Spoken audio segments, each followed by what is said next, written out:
मंदाकिनी बोईत बंदन उत्सव पालित।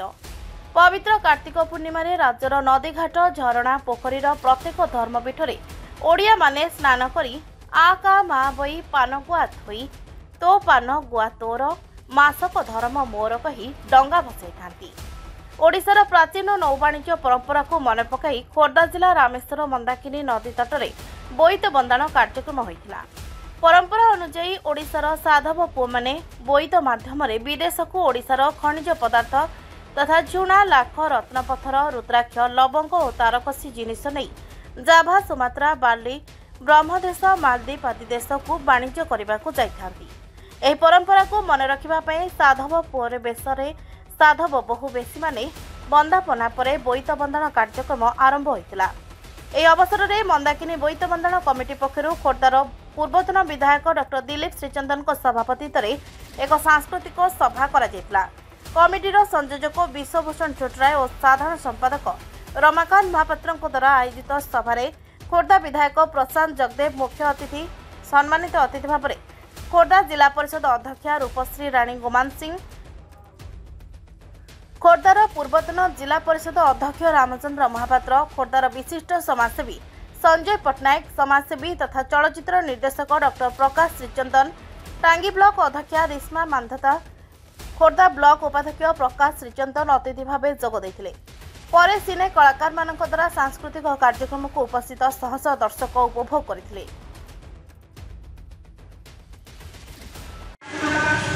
विशेष भाव में खुशी आम अंचल मंदाकिनी पीठरे मंदाकिनी बोईत बंदाण उत्सव आयोजन करा जायछि। आयोजक मंडली धन्यवाद दूसरी आम दिलीप श्रीचंदन जी पूर्वतन विधायक और संजय पट्टनायक नेतृत्व में आमर बहु मातृवृंद मैंने आसते जिला परिषद ब्लॉक चेयरमैन समस्त धन्यवाद कृतज्ञता जन बहु कलाकार मैंने आमर कला साहित्य संस्कृति को बजई रखा और पुनरुद्धार करने जो प्रयास मुझे धन्यवाद देवी और आम युवपीढ़ी मैंने आगामी दिन में भाव में व्यवसाय वाणिज्य कर पुणी धन धान्य पूर्ण हो समृद्धिशाली देश आमर तैयारी हम से जो प्रयास भाव में साकार ता सहित एक आध्यात्मिकता भावना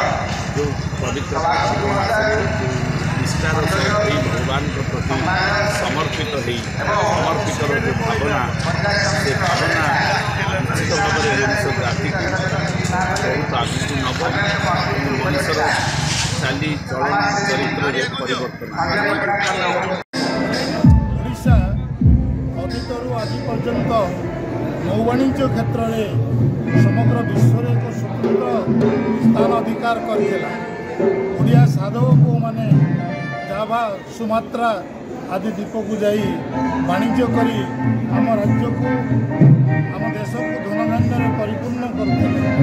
तेणु से जो प्राचीन परंपरा आम रही से परंपरा को जीवित करने एवं युवा पीढ़ी भितर से परंपरा प्रचार प्रसार करने इतिहास को मन पकड़ापी आज बोईत बंदाण उत्सव आयोजन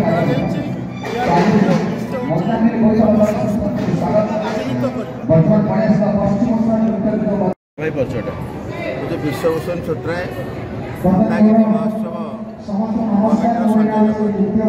कार्यक्रम आयोजन कर मुख्य उद्देश्य कौन रही देखो ओडिशा भितर खोर्धा एक बिहार स्थान इंग्रेज सरकार मैंने हार मानिक जाते आज जो मंदाकिनी बोईत बंदाण उत्सव पालन कर गोटे ऐतिह्य संपन्न जगह रामेश्वर नदी कूल तार नाम हूँ मंदाकिनी नदी से आम बोईत बंदाण उत्सव आयोजन कर एक मुख्य लक्ष्य हजि जाइथिबा संस्कृति कला ऐतिह्य को उज्जीवित करने वाणिज्य करने साधव पुओ मैंने यही दिन ही जाभा सुमित्रा कलिंग अंचल को जाते बेपार वाणिज्य करने साधव बहु मैंने बंदापना करी ନୌ ବାଣିଜ୍ୟ କରିବା ପାଇଁ ସକାଳୁ ସକାଳୁ ବନ୍ଦାପନା କରି ଜାଭା ସୁମିତ୍ରା ଯାତ୍ରା କରିବା ପାଇଁ ପଠାଇଥାନ୍ତି ଏବଂ ସେମାନେ ବେପାର ବାଣିଜ୍ୟ କରି ଆମ ଅଞ୍ଚଳକୁ ଅନେକ ଧନ ଧାନ୍ୟ ଧରି ଆସିଥାନ୍ତି। ସେହି କଳା ସଂସ୍କୃତିକୁ ଯୁବପିଢ଼ିମାନେ ଜାଣିବା ଉଦ୍ଦେଶ୍ୟରେ ଐତିହ୍ୟରେ ଅତୀତରେ ଏ ଘଟଣା ଘଟିଥିଲା। ଆମ ଯୁବମାନସରେ ଛାତ୍ରମାନସରେ ଏକ ଆଲୋଚନା ସୃଷ୍ଟି କରିବା ପାଇଁ ସାଂସ୍କୃତିକ ଐତିହ୍ୟକୁ ଉଜ୍ଜୀବିତ କରିବା ପାଇଁ ଏହାର ଏକ ମୂଳ ଲକ୍ଷ୍ୟ। ଖୋର୍ଦ୍ଧାରୁ ଦୀପକ ପ୍ରଧାନଙ୍କ ରିପୋର୍ଟ, ନାଁ ଓଡ଼ିଶା।